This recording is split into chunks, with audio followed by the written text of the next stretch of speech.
Olá, pessoal. Vamos lá, para mais um dia da nossa disciplina Saúde Pública.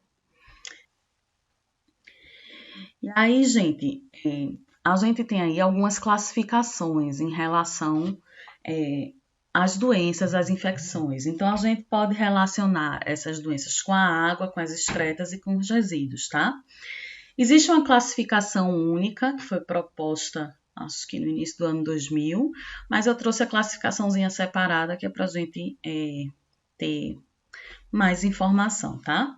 Então, das infecções relacionadas com a água, a gente tem aquelas de transmissão hídrica, né? Que é quando o patogênico ele está na água que a gente ingere.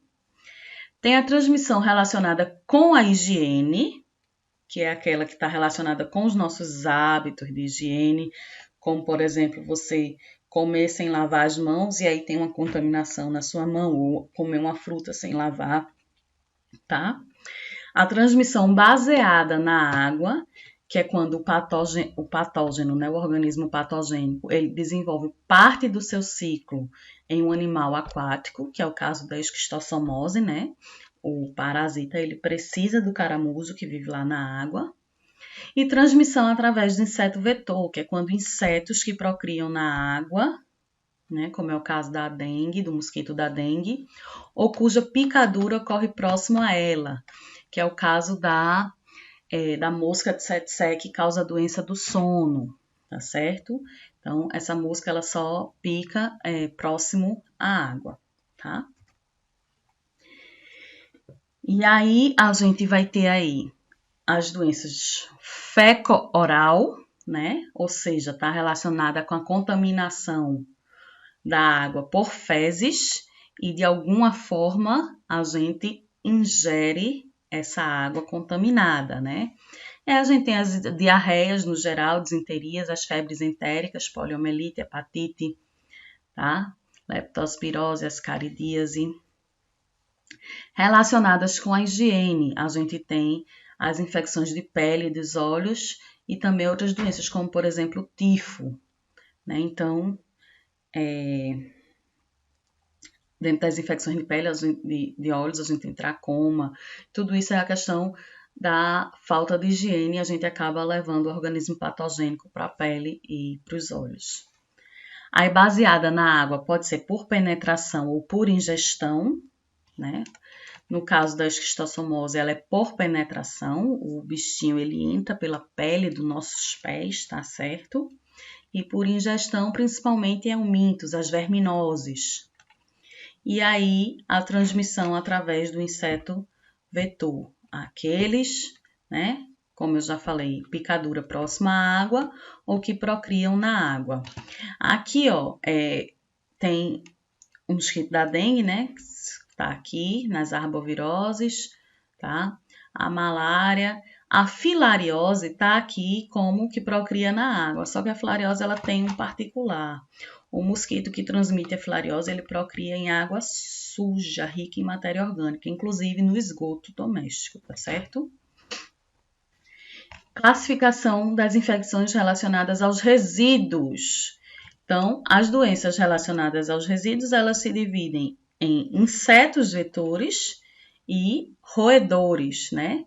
Então, os insetos vetores, a gente vai ter aí principalmente as moscas e baratas, que elas se proliferam onde tem os resíduos, tá?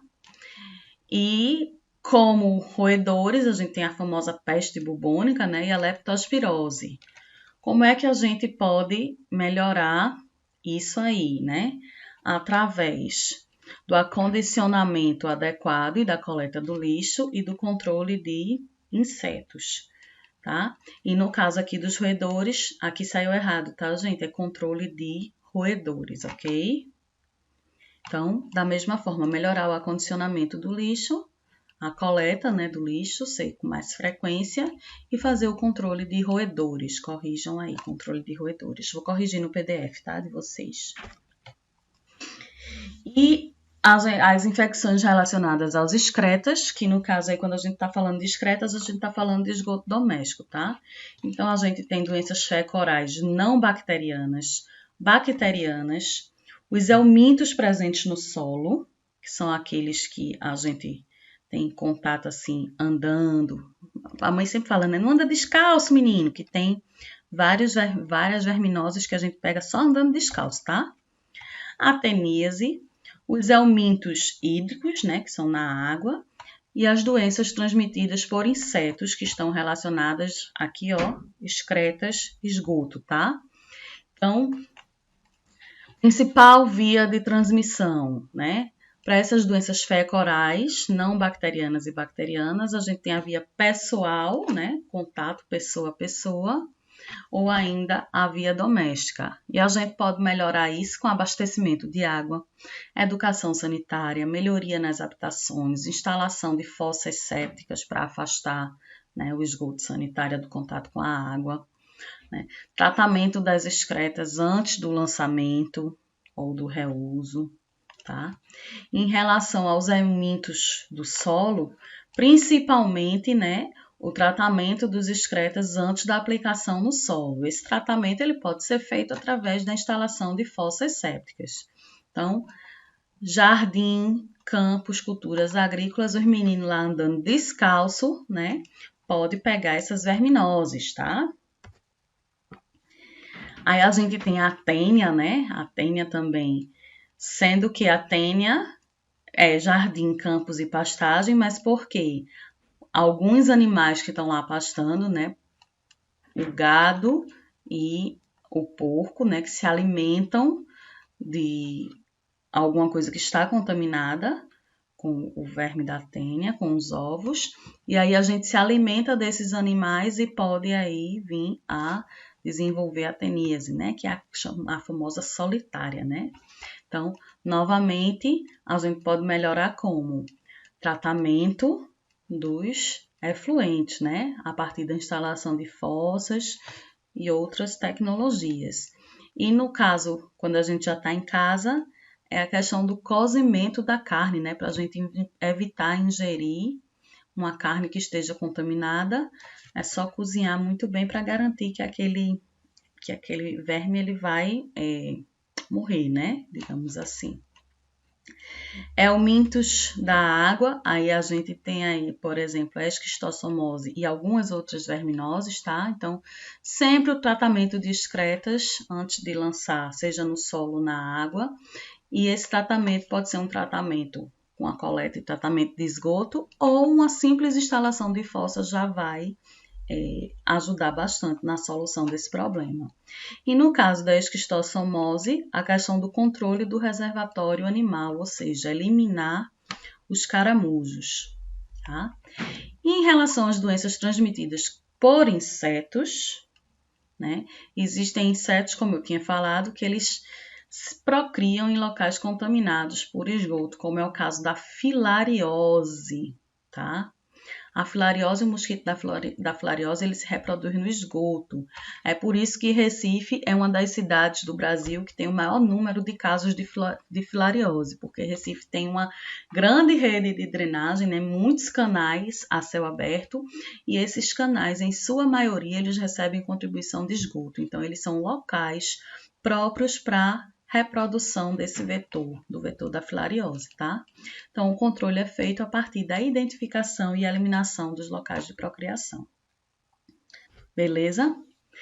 E aí, para a gente encerrar, né? Essa aula ficou um pouco extensa, eu estava tentando deixar sempre em 40, 45 minutos, mas a gente já vai chegando em 1 hora. Mas aí, só para a gente encerrar, eu deixo para vocês aí a reflexão. O que é mais importante? A qualidade ou a quantidade?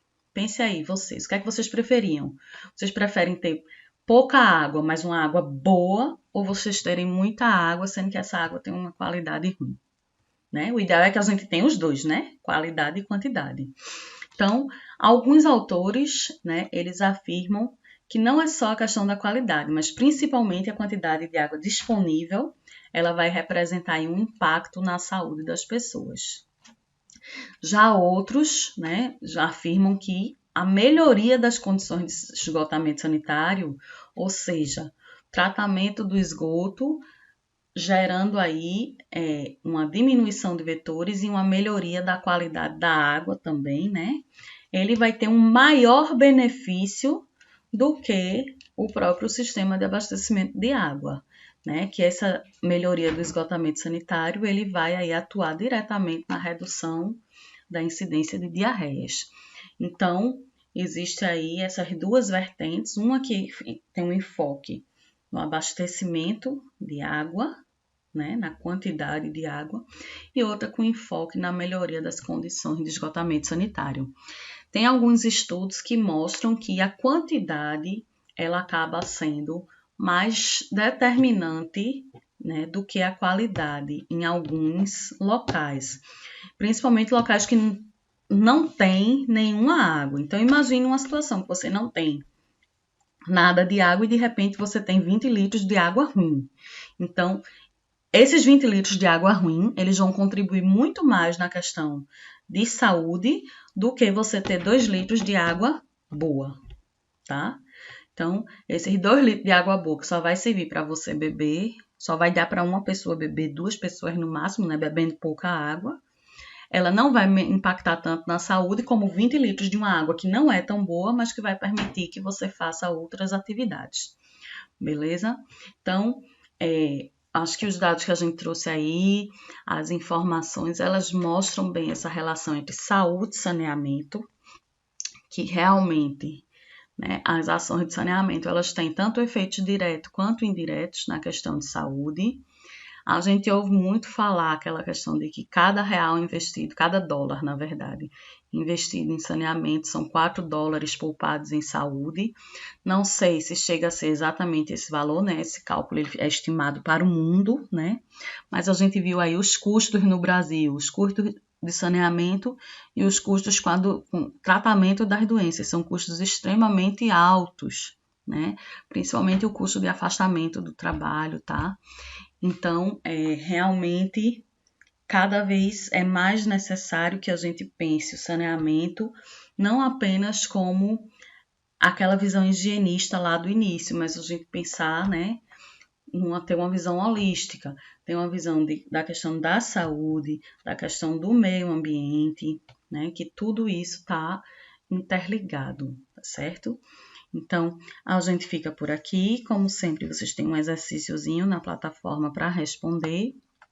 E qualquer dúvida, vocês podem perguntar por lá ou pelo WhatsApp, onde vocês acharem melhor. Horário comercial, tá, gente? Por favor, 8 às 10, viu? Aliás, 8 às 9. 10, depois de 9 eu não respondo mais, tá? Um cheiro e até a próxima.